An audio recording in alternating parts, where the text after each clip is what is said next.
कि अभी तक जो मैं तुम समझते रहे वह सिर्फ पहला आवरण है। अभी असली यात्रा शुरू होती है।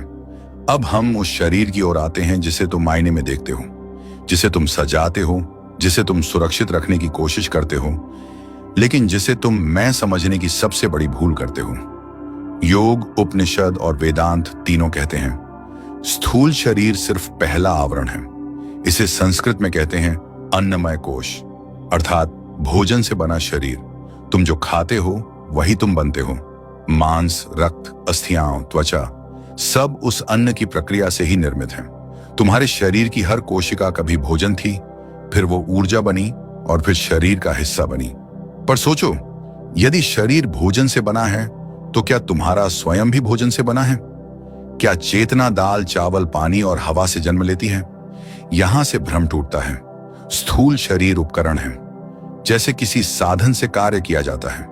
कलम से लिखना, सवारी से यात्रा, वैसे ही आत्मा इस शरीर का उपयोग करती है इस अनुभव के लिए जिसे हम जीवन कहते हैं।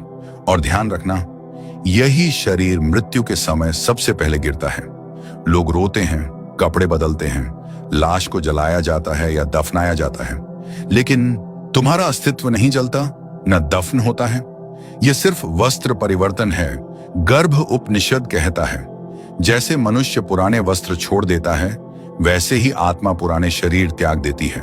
तुमने देखा होगा, बच्चे का शरीर बदलता है, किशोर का बदलता है, युवा का बदलता है, बूढ़े का बदलता है। शरीर बार बार नया होता है, पर तुम्हारे भीतर मैं हूं का एहसास वही रहता है। जिसे तुम अपना चेहरा कहते हो वह सिर्फ वर्तमान शरीर का आवरण है, लेकिन वह पहचान जो इससे पहले भी थी और इसके बाद भी रहेगी, वह स्थूल नहीं, सूक्ष्म है।